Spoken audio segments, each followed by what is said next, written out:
Good day everyone, and we have chosen Meralco as a company where we will determine whether they have exporting risk, interest rate risk, or commodity price risk. And we will provide them with hedging strategies that will help them resolve or mitigate those losses exposure that they have or they have received through this risk. So Meralco is one of the largest private electric distribution utility in the Philippines, and they have provided millions of Filipinos with safe, affordable, accessible, and reliable energy. Based on the information that they provided in the public, coal is one of the main energy sources that they have.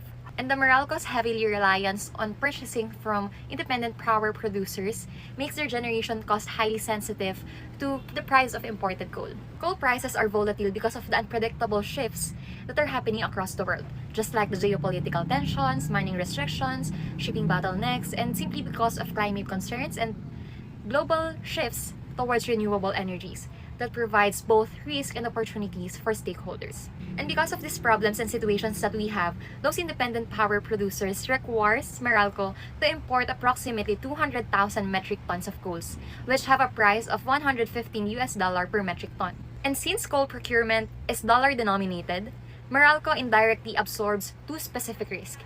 First is the coal price volatility, and next is the US dollar or Philippine peso exchange rate risk. And to stabilize the electricity purchasing cost, we are proposing two hedging strategies: the coal future contracts and the USD call options, or the combination of these two. And the question is, which really is more effective in protecting Meralco from both price spikes and weakening Philippine peso? Is it the individually coal future contracts or USD call options, or the combination of this future and option strategy? And we will figure this out as we go through this discussion. For this part of the activity, I will discuss our exposure and hedge scenario analysis focusing on how market conditions impact our total core procurement cost. Let's begin with the maximum exposure. Using our scenario model, the neutral or base cost for coal procurement is 1.288 billion. But if the market moves to the unfavorable scenario where coal prices increases to $150 per metric ton, and the peso weakens to 58, the total increases to 1.74 billion. This means our worst case exposure is 452 million. In other words, without hedging, the company risks losing almost half a billion pesos purely due to coal price and foreign exchange volatility.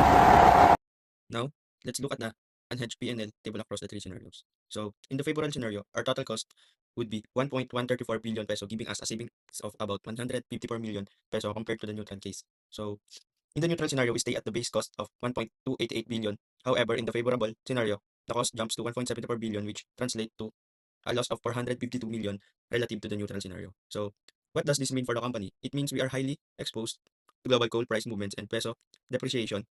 The cost swing between best and worst case ranges from 1.13 billion up to 1.74 billion, showing that market volatility has a very significant financial impact. Good day everyone, I am Ronan Murada and I will discuss my part so I can't explain one by one because my time is limited. So Meralco, we have two types hedge strategy. To manage both coal price and foreign exchange risk, Meralco designed two types of hedge strategy. First instrument, coal futures. Meralco hedged 70% of its coal requirement, 140 metric tons at the US dollar 120 metric tons, using 280 contract, locking in a peso cost of 940.8 million to protect against coal price spikes. For the second instrument, we have US call option. The remaining 30% of coal purchases, US dollar 6 million, is hedged with call option at a strike price of 56 US dollar, paying a premium of 0.70 US dollar in a total of 4.83 million in the Philippine peso, capping currency risk while allowing upside of if the peso strengthens. So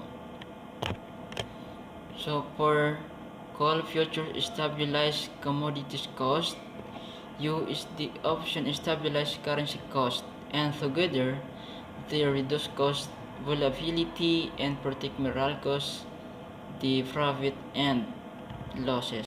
Hello, my name is Rico, and now we we present the profit and loss of the combined hedging strategy across three market scenarios.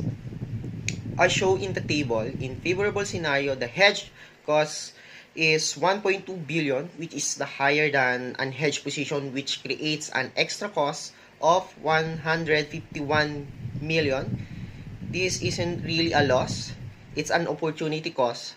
Meaning to say, Meralco gives some savings in exchange for protections against future risks.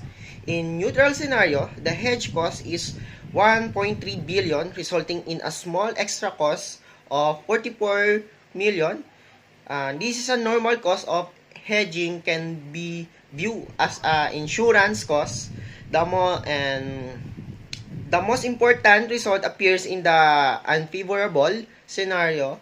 Without hedging, costs would increase 1.7 billion. With the combined hedge, the cost is limited to 1.3 billion, which means 407 million in losses are avoided. This result shows that combined hedging strategy protects Meralco from large losses, although some savings are given up when the market is favorable. The market strategy still provides strong protection when risks are high. Superiority of the combined hedging strategy. So now we'll explain why the combined hedging strategy is superior to using only one derivative instrument. So if Meralco uses coal futures only, it can lock in coal prices, but it remains exposed to foreign exchange risk. So when the peso weakens, total costs still increase even if the coal prices are fixed.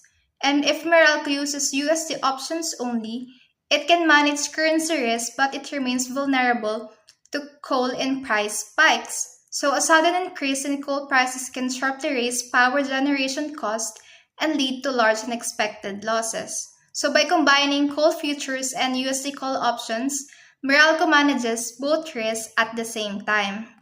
For coal futures, it stabilizes the book of the coal cost, and while USD call options protect against extreme exchange rate movements. So this combined approach is also more flexible since the options allow Meralco to benefit if the peso strengthens, and at the same time it is cost efficient because most of the exposure is hedged using low-cost futures, and options are applied only when protections is needed. So with this, the combined hedge is superior because it controls both coal and foreign exchange risk. It keeps flexibility through options and avoid unnecessary hedging costs. Good day everyone, so my name is Reynalisa Emendon and I'll be going to discuss the compliance and ethics of our chosen company. So the Meralco hedging strategy must operate within a strict regulatory and ethical parameter requiring mandatory reporting of all derivative exposure under BSP circular number 652 and ensuring all costs align with the ERC's allowable pass-through guidelines for consumer protection.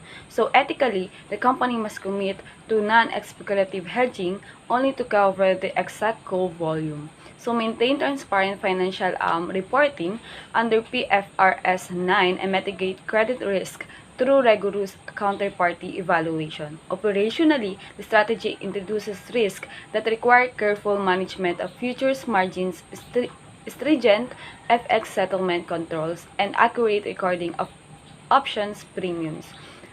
Let's move on to the final recommendation for our study. The recommended strategy for managing coal-based power cost risk is the coal futures plus USD call option combination, which is the most effective and financially sound approach for the Philippine electricity sector. This dual instrument strategy provides crucial protection against both coal price and currency, USD and pesos volatility, leading to a predictable cost structure that ensure full regulatory and ethical compliance. Critically, the strategy is highly effective in avoiding massive unbudgeted expenses, demonstrating an ability to save over 400 million pesos in the worst case scenario while maintaining a balanced blend of flexibility and downside protection for Meralco. Thank you.